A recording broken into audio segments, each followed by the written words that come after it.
नमस्कार। सामुद्रिक विज्ञान के इस अंक में आपका पुनः स्वागत है। मैं हूं आपके साथ भास्करानंद डोभाल और आप देख रहे हैं हस्तरेखा का ये अंक अपनी ही यूट्यूब के चैनल गो ब्लॉग्स में।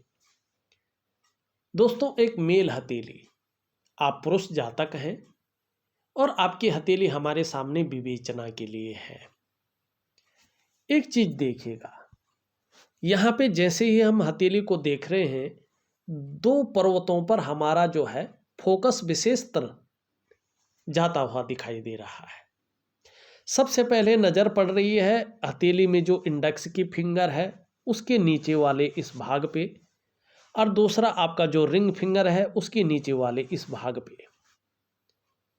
ये दो ऐसे ग्रह हैं और ऐसी स्थिति में आपकी हथेली में बैठ रखे हैं जिसके कारण जीवन में लगातार आप उलझे हुए हैं, जिसके कारण कहीं न कहीं आपका तनाव खत्म होता हुआ नहीं दिखाई दे रहा है और एक चरम सीमा में पहुंचता हुआ जो उतार चढ़ाव है, जिसको भयंकर उतार चढ़ाव कहते हैं और जबरदस्त संघर्ष कहते हैं, वो जीवन ने अभी तक आपको दिया है। आपको सबसे पहले अपनी रूटीन को बदलना है, कुछ चीजें पूरी तरह से बदलनी है और जीवन का एक हिस्सा बनाना है। निश्चित रूप से धीरे धीरे एकदम चमत्कार नहीं होगा, चाहे आप मेरे बातों से संतुष्ट ना हो, मेरे विश्लेषण से संतुष्ट ना हो, किसी और के पास जाएं, लेकिन उससे भी चमत्कार नहीं होगा। चीजें बदलेंगी, भाग्यवान व्यक्तित्व बनेगा, भाग्य आपका बहुत साथ देगा, जीवन में हर सुख का भोग करेंगे, हर सुख को पाएंगे। लेकिन इसके लिए आपको कुछ चीजों को बदलना है, इसके लिए थोड़ा सा समय आपको लगेगा, लेकिन चीजें बेहतरीन तरीके से करनी पड़ेंगी। निश्चित ही जीवन में आगे संघर्ष खत्म हो जाएगा, उतार चढ़ाव पूरी तरह से थम जाएगा, और चाहे करियर का मामला हो, चाहे धन का मामला हो, चाहे वास्तविक खुशियों का मामला हो, उत्साह का मामला हो, ऊर्जा का मामला हो, ये चीजें बढ़ जाएंगी और इनके बढ़ने से जीवन भरपूर अवस्था में आपके सामने निखर करके आएगा। लेकिन वर्तमान स्थिति क्या है, ये देखते हैं। पहले यहां पे देखेंगे आपकी जो ये इंडेक्स की फिंगर है, इसके नीचे वाला जो ये भाग है, इसको जुपिटर का माउंट कहते हैं। ये हमारी हथेली में बैठने वाले प्रथम आचार्य हैं, ये ऋषि ग्रह है और गुरु पर्वत इसको कहते हैं हिंदी में। गुरु पर्वत, देव गुरु बृहस्पति हैं ये ऋषियों के भी गुरु हैं, मनी टीचर जिसको इस जमाने में हम कहेंगे आधुनिक युग में, और ये देवताओं के भी टीचर हैं। देवता वो शक्ति है, देवता का अर्थ होता है देने वाला, जो केवल देता है। चाहे आप उसकी प्रार्थना करें न करें, उसके प्रति समर्पण हो न हो, वो अलग बात है। वो ये नहीं बोलता है कि मेरे ऊपर आप समर्पित हो जाओ या मेरे चरण पकड़ लो या मेरी भक्ति करो, नहीं, उसका काम देना है। अब वो किस रूप में बैठा है, उसी प्रकार की किरणें आपके जीवन में देता है, उसी प्रकार के फल आपको मिलते हैं। तो ये देवताओं के भी गुरु हैं, माने टीचर हैं, और ऋषियों के भी टीचर हैं। अब ऋषि किसे कहा जाता था, देखिएगा, जैसे आधुनिक युग में जो साइंटिस्ट होते हैं ना, और क्या करते हैं, रिसर्च करते हैं विज्ञान के ऊपर, तो उनको साइंटिस्ट कहते हैं। तो उसी तरह हमारा जो पौराणिक विज्ञान है, तो उसमें जो रिसर्च करते थे वो ऋषि कहलाते थे। ये किसी धर्म पंथ जाति से मतलब नहीं रखता था, इनका काम था कि इस विज्ञान के ऊपर रिसर्च, तो इन्होंने रिसर्च किया, इसलिए इनका नाम ऋषि रखा गया। तो ये ऋषि ग्रह है, प्रथम आचार्य। अब यहाँ पे देखेंगे ये जो ऋषि ग्रह हैं ये यहाँ पे साधारण हो रहे हैं, सामान्य स्थिति में बैठे हुए हैं और लगातार ये शनि की तरफ झुक रहे हैं। अब देखिएगा जब ये शनि की तरफ झुकते हैं ने तो पारिवारिक समस्याओं को पैदा करते हैं, पारिवारिक चिंता देते हैं, या व्यक्ति की अगर शादी नहीं हुई है तो विवाह होने में अड़चने आती हैं और विवाह बड़ा देरी से होता है। क्योंकि देखिएगा थोड़ा सा समझने की कोशिश करेंगे, भले ही वीडियो लंबी हो जाती है मेरी, मैं थोड़ा समझाने की कोशिश करता हूं कि आप लोग समझे एक्चुअली है क्या। आपकी हथेली है, यहाँ पे ये देवगुरु जो बृहस्पति हैं ये चाहे आपकी कुंडली में हो, चाहे जन्म पत्री में हो या हस्त रेखा में हो, इनको सबसे महत्वपूर्ण प्लेनेट माना गया है। क्योंकि हमारे जो पौराणिक शास्त्र हैं उनमें इनको कई चीज़ों का कारक माना गया है जो हमारे जीवन में सबसे ज़्यादा शुभ या जरूरी है। अब जब ये इस प्रकार से साधारण स्थिति में होता है, शनि की तरफ झुका हुआ होता है, तो आपके पास कितना भी ज्ञान हो, उस ज्ञान को इम्प्लीमेंट करने के लिए आपको प्लेटफॉर्म नहीं मिलता है। मानी आपके पास अच्छा खासा योग्यता है, कुशल प्रशासक के गुण हैं, लेकिन आप अगर नौकरी की कोशिश करें तो आपको नौकरी नहीं मिल पाती है, तो ज्ञान कहाँ करोगे उसका इस्तेमाल, प्लेटफॉर्म नहीं है ना। चाहे विवाह हो, ऐसे लोगों का विवाह बड़ा देर से होता है, भले ही मैं उपाय दूंगा आपको, निश्चित ही आपको फायदा होगा, लेकिन विवाह नहीं हुआ तो देर से विवाह होता है। चाहे वैवाहिक जीवन हो, ऐसे लोगों का जो वैवाहिक जीवन होता है व्यक्ति को अपने परिवार के प्रति चिंता रहती है, ये मानसिक चिंता को जन्म देता है। ऐसी स्थिति हो तो चाहे संतान हो, संतान देर से होती है, चाहे पैतृक संपत्ति हो, ऐसे लोगों को पैतृक संपत्ति का पहले तो लाभ नहीं मिलता है, और मिलता भी है तो वो तब मिलता है मानी बड़ा लेट करता है ये। और चाहे धन हो, अगर बृहस्पति थोड़ा सा भी अनबैलेंस स्थिति में हो और उसके साथ सूर्य इस प्रकार से हो तो आर्थिक रूप से संघर्षों का सामना करना पड़ता है। जो आपकी आर्थिक सेहत है ना वो बीमार हो जाती है, और सभी प्रकार की जो सुख है जो मानव जीवन के लिए चाहिए ही चाहिए, बृहस्पति के साधारण होने पर, शनि की तरफ देखने पे और सूर्य के इस प्रकार से अनबैलेंस होने पे वो तमाम प्रकार के सुखों से व्यक्ति वंचित रहता है। और देखेगा कहीं ना कहीं जीवन में बड़ा संघर्ष ऐसे व्यक्ति को झेलना पड़ता है, और अपने आप को कई बार ऐसा व्यक्ति अकेला महसूस करता है। तो ये चीजें यहाँ पे दिखाई दे रही हैं कि कहीं ना कहीं ये चीजें हैं। अब इसमें देखिएगा अगर बृहस्पति ठीक हो जाता है तो यह क्या देगा। अगर आपका बृहस्पति ठीक हो जाता है तो यहाँ पे आप देखेंगे एक चतुष्कोण बन रहा है। ये एक और चीज बता रहा है कि आपके अंदर ऐसी नॉलेज है कि उसकी आप टीचिंग तक दे सके। और किन क्षेत्रों में है देखिएगा, शिक्षा का क्षेत्र है, इंजीनियरिंग का क्षेत्र है, चिकित्सा का क्षेत्र है, मैनेजमेंट का क्षेत्र है, वाणिज्य का क्षेत्र है, कानून का क्षेत्र है, राजनीति का क्षेत्र है। इन क्षेत्रों में से किसी एक या दो क्षेत्रों में आपको इतनी नॉलेज है कि उसकी आप टीचिंग तक दे सके। कुशल प्रशासक के गुण हैं, लेकिन बृहस्पति के कमजोर होने से आपको चीजें नहीं मिल पा रही है।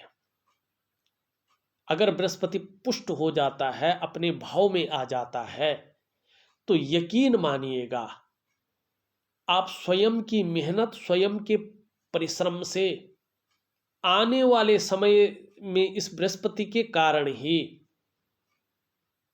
एक सर्वोच्च पद की प्राप्ति करेंगे। चाहे प्राइवेट क्षेत्र में करें चाहे सरकारी क्षेत्र में करें, लेकिन कहीं ना कहीं एक प्रतिष्ठित पद और बड़ा पद आपको मिलेगा जीवन में। लेकिन ये तब मिलेगा जब बृहस्पति अच्छी स्थिति में आएगा। और शादी जो नहीं हुई है निश्चित रूप से अगर शादी नहीं हुई है आपकी शादी हो जाएगी, लेकिन बृहस्पति का प्रॉपर तरीके से प्राकृतिक उपाय करना है। ऐसा नहीं है सोने की चांदी की अंगूठी पहन ली, कोई नग पहन लिया और कुछ किया नहीं। केवल पहनने से नहीं, उसको एक्टिव भी रखना पड़ता है। ऐसा नहीं नग काम नहीं करते हैं, नग बहुत असर करते हैं, लेकिन उसको एक्टिव रखना पड़ता है। लेकिन मैं जो उपाय देता हूँ वो प्राकृतिक देता हूँ, क्योंकि हमारे जो पंचभूत है ना, हमारा जो शरीर है ना, वो प्रकृति के तत्वों से बना है। तो इसलिए प्राकृतिक क्रिया जो है ज़्यादा फलीभूत होती, ज़्यादा पावरफुल होती है। तो इसलिए मैं प्राकृतिक क्रिया इसका उपाय दूंगा, प्राकृतिक उपाय। तो उसको विधिवत तरीके से करेंगे तो निश्चित ही आपको लाभ होगा, बहुत बड़ा लाभ होगा। अब दूसरी चीज़ यहाँ पे देखते हैं। यहाँ पे अगर हम देखते हैं तो आपकी जो यहाँ पे ये हृदय की सूर्य की जो उंगली है, उसके नीचे का भाग सूर्य का पर्वत, और उस सूर्य के पर्वत पे इस प्रकार से लकीरें जाती हुई दिखाई दे रही है। एक कट बन रखा है, गुणा का चिन्ह है, क्रॉस का चिन्ह, जिसको क्रॉस कहते हैं, एक दूसरे को काटती हुई रेखा क्रॉस बना रही है। ये क्या बताती है? देखिएगा, ये क्रॉस बताता है कि आपको निरंतर कार्यों में असफलता का सामना करना पड़ता है, आप सफल नहीं हो पा रहे हैं। और ये कहाँ जा रही है? बुध का प्रभाव इस पे पड़ रहा है। ये बता रहा है कि आप अपने जीवन काल में लगातार उलझे हुए हैं, आपकी परेशानियां जैसे खत्म ही नहीं हो रही है, आपका तनाव जैसे खत्म ही नहीं हो रहा है, आप परेशानियों से जैसे मुक्ति नहीं ले पा रहे हैं, ऐसी सिचुएशन ये बना रहा है। दूसरी बात है, अगर ये क्रॉस इस प्रकार से सूर्य के पर्वत पे होता है तो आपके प्रयास कभी भी सफल नहीं हो पाते हैं। आप लाख प्रयास कर लें लेकिन आपको सफलता नहीं मिलती है। जो मेहनत, जो परिश्रम आपके द्वारा किया जा रहा है, उसका जो पूरा श्रेय है, जो उसका पूरा क्रेडिट है, वो आपको नहीं मिल पा रहा है। आपके अंदर जो क्वालिटी है, आपके अंदर जो योग्यता है, चीजें उभर कर नहीं आ पा रही हैं, निखर के नहीं आ पा रही हैं। ऐसे में व्यक्ति अगर व्यापार की तरफ जाता है तो वो विस्तार, वो फैलाव, वो नाम और यश, वो ब्रांड बनकर व्यक्ति नहीं उभर पाता है, जिसके लिए उसने सर्वस्व न्योछावर करके व्यापार में गया था। ऐसी स्थिति में अगर व्यक्ति नौकरी करता है तो नौकरी में वो वास्तविक ग्रोथ नहीं मिल पाती है, जिसके लिए उसने अपने आप को खपा लिया हो। एक सहजता से, एक सरलता से रास्ता नहीं मिल पाता है और आर्थिक स्थिति संघर्ष वाली रहती है।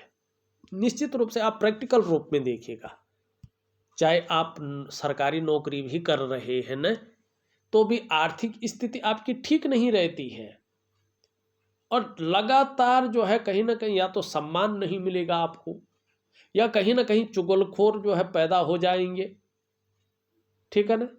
आप सब कुछ करके देंगे लेकिन उसका श्रेय, क्रेडिट आपको मिलेगा ही नहीं। ये सूर्य यश नहीं प्राप्त होता है व्यक्ति को। क्यों नहीं होता है? क्योंकि कहीं ना कहीं आपके जो शारीरिक चक्र हैं वो सूर्य के चक्रों के साथ तालमेल में नहीं है। सारी कहानी तो ये है, जिसके कारण शारीरिक स्वास्थ्य है, जीवन की वास्तविक खुशहाली है, जीवन का उत्साह है, जीवन की ऊर्जा है, इन चीज़ों की आपको चिंता करनी पड़ रही है। अब क्या करना चाहिए ऐसे में? सूर्य की उपासना और सूर्य क्रिया दोनों चीज करनी चाहिए। सूर्य क्रिया भी करनी है, सूर्य की उपासना भी करनी है। अगर आप दिए गए विधि के अनुसार, जो ऑडियो में विधि दूंगा, उसी अनुरूप आप अगर नित्य सूर्य क्रिया करते हैं तो धीरे धीरे आपके जो शारीरिक चक्र हैं वो निश्चित रूप से सूर्य के चक्रों के साथ परस्पर तालमेल में आ जाएंगे और उसका प्रभाव जीवन के तमाम आयामों पे पड़ेगा। जहां आपकी शारीरिक सेहत बेहद अच्छी होगी, वहीं आपका मानसिक संतुलन परफेक्ट होगा और आपका जीवन सहजता से चलेगा। फिर चाहे शारीरिक स्वास्थ्य हो जीवन की वास्तविक खुशहाली हो, जीवन का उत्साह हो, जीवन की ऊर्जा हो, इन चीज़ों की आपको चिंता नहीं करनी पड़ेगी। ये चीज़ें हमेशा आपके साथ रहेंगी। तो क्या है, आपको दिव्य सूर्य क्रिया करनी है। अब यहाँ पे देखिएगा, अगर हम देखें बीच वाली उंगली, ये पूरी तरह से सूर्य की ओर झुकी हुई दिखाई दे रही है। ये बता रही है, देखिएगा, बहुत ज़्यादा मेहनत और बहुत ज़्यादा परिश्रम करने के बाद ही आपको चीज़ों में सफलता मिलती है, और कुछ समय तक ये सिचुएशन अभी भी बनी रहेगी। ये चीज़ें बता रही है। मिडिल फिंगर अगर हम देखें यहाँ पे, ये वाला हिस्सा मिडिल फिंगर का है, ये भाग उठ गया है। सुबह उठने में परेशानियां, आलस्य आपको घेरेगा। हाँ, गंभीर किस्म का व्यक्तित्व तो जरूर बनाएगा आपको, लेकिन कभी कभी बेवजह की चिंताएं भी देगा, या कुछ ऐसी वजहें पैदा करता हुआ दिखाई दे रहा है जिसके कारण चिंतातुर स्वभाव बना रहे। दूसरी बात देखें, यहाँ पे ये लकीर बहुत अच्छी, इसको कई रेखाएं यहाँ पे काटती हुई दिखाई दे रही है, और हृदय की रेखा को तो पूरी काटती हुई दिख रही है। ऐसे में व्यक्ति रिश्ता नहीं बना पाता है, कार्यों में उसकी अड़चन आती है, नौकरी चाकरी व्यक्ति को बहुत मुश्किल होती है मिलनी। सबका एक ही बार उपाय दूंगा मैं। अब यहाँ पे देखिएगा, चीजें अब मैंने वास्तव में देख ली हैं कुछ कुछ।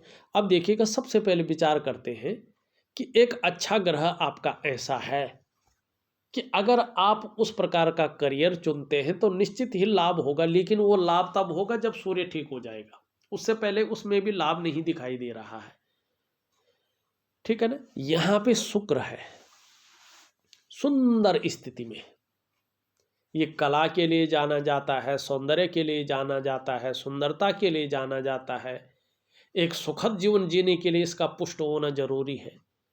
ये तो बात है, आपकी हथेली में शुक्र सुंदर रूप में उभरा है, तेजोमय अवस्था में भी है। आपको ये आने वाले समय में तेजस्वी बनाएगा। अपने को मेंटेन रखना, अपनी पर्सनैलिटी पर ध्यान देना, अपने को सज संवर कर रखना, ये चीज़ें ज़्यादा रहेंगी। नई चीज़ों के प्रति रुझान बढ़ेगा, नए फैशन के प्रति, मार्केट में जो नई चीज़ें हैं उनके प्रति, और कहीं ना कहीं ये परिवार का सुख देगा, आपको दाम्पत्य जीवन का सुख देगा। बृहस्पति का उपाय करिएगा, शुक्र आपका बहुत सुंदर अवस्था में है। अगर आपका बृहस्पति और आपका सूर्य, अगर आप लगातार इन पे ध्यान देते हैं, इनको ठीक करते हैं, तो शुक्र आपको चकाचौंध रखेगा, चमक देगा, ग्लैमर देगा, नाम और यश देगा, चकाचौंध रहेंगे, लग्जरी जीवन देगा। ये राजा के समान जीवन जिएंगे, एक खुशहाल जीवन, एक भव्य जीवन, एक दिव्य जीवन शुक्र देने के लिए प्रॉपर तैयार है। लेकिन बृहस्पति कमजोर है ना, किम करोति सर्व ग्रह। अगर बृहस्पति जो है कमजोर है तो कोई भी ग्रह कुछ नहीं कर सकता है, और बृहस्पति मजबूत है और ग्रह कितने भी डैमेज है कवर कर लेता है व्यक्ति। लेकिन बृहस्पति खराब है तो कहीं ना कहीं कितना भी और ग्रह तेज हो, सारा बल लगा ले, लेकिन कुछ नहीं कर सकते। बृहस्पति देवानाम ऋषिणाम कहते हैं इसको, देवताओं के गुरु भी हैं, ऋषियों के गुरु भी हैं ये। तो थोड़ा सा जो है आपको बृहस्पति को ठीक करना है निश्चित रूप से। ये अभी भी आप अगर कुछ समझ में नहीं आ रहा है, शुक्र आपका अच्छा है, कला से संबंधित चीज़ों का व्यापार कर सकते हैं, सजावट से संबंधित चीज़ों का व्यापार कर सकते हैं, रेडीमेड कपड़ों का कारोबार या ब्यूटी इंडस्ट्री में आप करियर बना सकते हैं, अच्छा चलेगा। शुक्र ही आपका ऐसा है कि इस ओर आपको ले जा रहा, कपड़ों के व्यापार की ओर, ब्यूटी इंडस्ट्री के व्यापार की ओर, लग्जरी आइटम का व्यापार, ये आपके लिए बहुत अच्छा इस समय दिखाई दे रहा है। तो इस पे जाएंगे तो ये आपके लिए बहुत अच्छा रहेगा। यहाँ पे अगर हम चलें तो आपकी हृदय की लकीर इस तरह से निकलती हुई यूं जा रही है। निश्चित रूप से आप अपने जीवन काल में बहुत बड़े महत्वाकांक्षी हैं।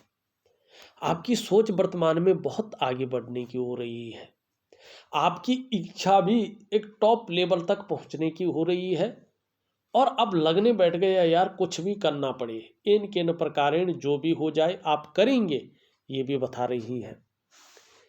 मस्तिष्क रेखा देखें बहुत लंबी है, बौद्धिक स्तर आपका बहुत अच्छा है। एक रेखा यहाँ से यूं जा रही है। कल्पना शक्ति भी बहुत सुंदर है आपकी, प्रायो बहुत ज़्यादा सोचते रहते हैं, कल्पनाओं में डूबे रहते हैं, लेकिन मन एकाग्र नहीं है और नहीं हो पाता है। लेकिन आने वाले समय में निश्चित रूप से श्रेष्ठ सफलता भी आपको हासिल होगी और एक से ज़्यादा स्रोतों से धनोपार्जन करने का आप प्रयास भी करेंगे, ये भी बता रही है। लेकिन कल्पना शक्ति बहुत ज़्यादा रहेगी। आने वाले समय में अगर देखें तो करियर का बहुत अच्छा लाभ मिलेगा, यात्राओं का भी बहुत अच्छा लाभ मिलेगा और अपने व्यापार का भी बहुत अच्छा लाभ मिलेगा। ये सभी रेखाएं मिलके कह रही हैं। अब थोड़ा सा आगे चलें। यहाँ पे देखें तो जीवन की रेखा इस तरह से आती हुई सीधा पीछे की ओर जा रही है।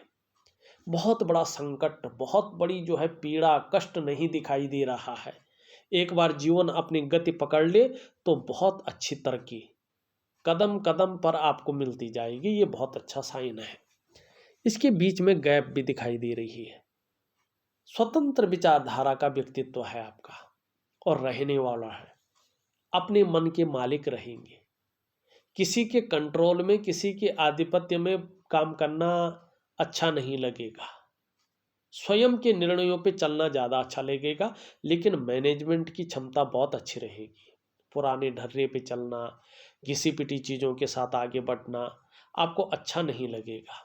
नई टेक्नोलॉजी के साथ आगे बढ़ना, कुछ नया करना आपको अच्छा लगेगा और इसमें आप कहीं ना कहीं रिसर्च भी करेंगे और इसका फायदा भी मिलेगा।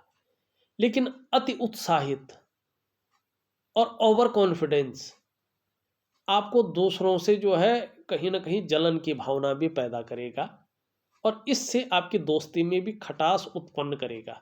तो इससे आपको कहीं ना कहीं बचना चाहिए, इस बात का आप ध्यान रखिएगा। लेकिन रिस्पॉन्सिबिलिटी बहुत अच्छी रहेगी और अच्छी तरह से निभाना जानेंगे। यहाँ पे अगर देखें एक रेखा इस तरह से आती हुई और एक रेखा इस तरह से आती हुई, यहाँ पे एक मछली का चिन्ह बन रहा है। केतु का प्रभाव पड़ रहा है। धार्मिक प्रवृत्ति का व्यक्तित्व भी बहुत ज़्यादा बना रहेगा। जैसे जैसे उम्र बढ़ेगी, जैसे जैसे जीवन में तरक्की भी मिलेगी, वैसे वैसे धार्मिक भावनाएं ज़्यादा बढ़ेगी। अध्यात्म में बहुत ज़्यादा रुचि रहेगी, धर्म कर्म में रुचि रहेगी और निश्चित रूप से यात्राओं का भी लाभ होगा। सुखद यात्राएं होने का अनुमान दिखाई दे रहा है। यहाँ पे अगर हम देखें इस तरह से दिखाई दे रहा है। निश्चित रूप से ये यात्राओं को बता रहा है कि यात्रा व्यक्ति को जबरदस्त होगी। अचानक धन नहीं है, यात्रा है। यहाँ पे करियर और धन की रेखा देखें तो कहीं ना कहीं बीच में गड़बड़ होती हुई दिखाई दे रही है। करियर और धन में अभी स्टेबिलिटी नहीं दिख रही है। देखिएगा, इसका एक ही उपाय है, एक दिव्य योग ध्यान क्रिया और उसके साथ साथ रात्रि का महालक्ष्मी का उपाय, ये चीज जरूर करिएगा। अब आपने करना क्या है, सबसे पहले उस चीज को देखते हैं। सबसे पहले आपको दिव्य सूर्य क्रिया करनी है, रूटीन इस प्रकार से बनाना है। उसके बाद आपको दिव्य योग ध्यान क्रिया करनी है। उसके बाद आपको मैं आपके कुछ उज्जवल भविष्य के लिए कुछ उपाय और दूंगा, उसको करना है। और रात्रि के लिए दिव्य योग ध्यान और उसके बाद जो है महालक्ष्मी का उपाय, बस इतना ही आपको बहुत अच्छा है। और एक उपाय बृहस्पति का दूंगा, वो एक दिन करना होता है, 6 महीने तक वही उपाय चलता है और दिन कुछ नहीं करना होता है। वो बृहस्पतिवार को मैं दूंगा, उस हिसाब से क्या क्या है, किस प्रकार से प्राकृतिक उपाय भी उससे जुड़ा है, आपको पता भी नहीं लगेगा मैं उपाय कर रहा हूँ और शानदार जो है फल भी मिलेगा। अब यहाँ पे देखेगा, निम्न मंगल देखें और उच्च मंगल देखें तो बहुत अच्छा है। पराक्रम बहुत अच्छा रहेगा, एनर्जेटिक स्वभाव बना रहेगा, पराक्रम बहुत अच्छा देता हुआ दिखाई दे रहा है। बुद्ध भी आपका देखें, बुद्ध बहुत अच्छा है, वाणी की शक्ति बहुत अच्छी रहेगी और तन की सुंदरता भी बहुत अच्छी रहेगी और योजना बनाकर चलेंगे तो अच्छा लाभ होगा। चंद्रमा की स्थिति देखें तो चंद्रमा धीरे धीरे अच्छा होता हुआ दिखाई दे रहा है। थोड़ा जल क्षेत्र से दूर रहें तो आपके लिए बहुत अच्छा रहेगा। आने वाले समय में मन की मजबूती आएगी, कॉन्फिडेंस लेवल बढ़ेगा, धीरे धीरे शरीर का हार्मोनल सिस्टम भी स्ट्रांग होगा और क्रिएटिविटी बढ़ती हुई दिख रही है, क्रिएटिव होंगे और आने वाले समय में छल कपट से दूर रहेंगे। और निश्चित रूप से अगर हम देखें इसमें तो महिलाओं का सहयोग भी जीवन में अच्छा खासा मिलेगा। देखा जाए तो मैंने आपकी हथेली का पूरा विश्लेषण करके आपको बता दिया है। उपाय में विधिवत तरीके से लिख करके भेज रहा हूँ। हम अगर केतु का पर्वत देखें तो अभी कुछ समय तक चिंताएं बनी रहेंगी, लेकिन उसके बाद चीज़ें बहुत सुंदर होंगी। इस वीडियो में बस इतना ही। एक नई वीडियो के साथ पुनः उपस्थित होऊंगा, तब तक के लिए नमस्कार।